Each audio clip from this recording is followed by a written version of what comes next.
যাতে আরও যাতে বৃদ্ধি করা যায় এলাকার দুস্থ মানবতার সেবায়, এই জন্য আমি আহ্বান রাখবো।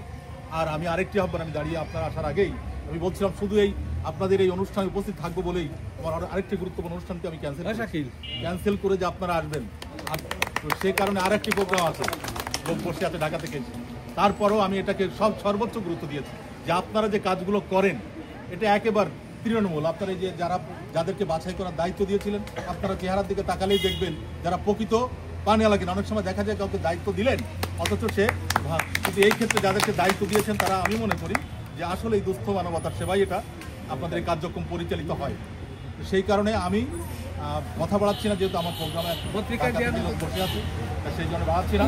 আমি আপনাদেরকে দাওয়াত দেবো, আপনি আসবেন, আমরা অন্তত আপনাদের সঙ্গে একটু চা খাবো একদিন বসে। আমার ইউনিয়ন পরিষদে আশা করি দাওয়াতটা আমি পৌঁছে দেবো আপনাদের ওখানে, সেদিন একটু মত বিনিময় হবে আপনাদের সঙ্গে।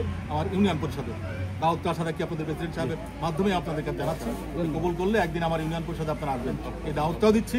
পাশাপাশি আজকে যারা এখানে উপস্থিত হয়েছেন সকলে সারিবদ্ধভাবে ওনারা যে উপহার সামগ্রী, ওনারা বলেছেন উপহার সামগ্রী নিয়ে এসেছেন, উপহার যেটা দেয় সারিবদ্ধভাবে আমরা নিব। এবং আমি আশা করি আমার ইউনিয়নবাসী অত্যন্ত সুশৃঙ্খল এবং শান্তিপ্রিয়।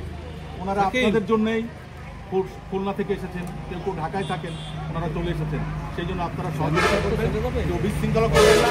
আমরা আগামী দিনে ওনারা ফুলতলা ইউনিয়ন পরিষদের পক্ষ থেকে কোনো সহযোগিতা চাইলে আমরা যে কোনো সহযোগিতার জন্য প্রস্তুত আছি ইনশাআল্লাহ।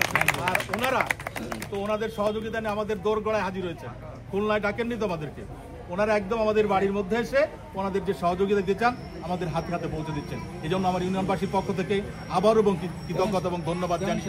আমি আমার এখানে যে হসপিটালটি আছে এই হসপিটালটাকে মত বিনিময় করতে চাই, এটাকে একটু ভালোভাবে চালু করা যায় কিনা পূর্বের নাই।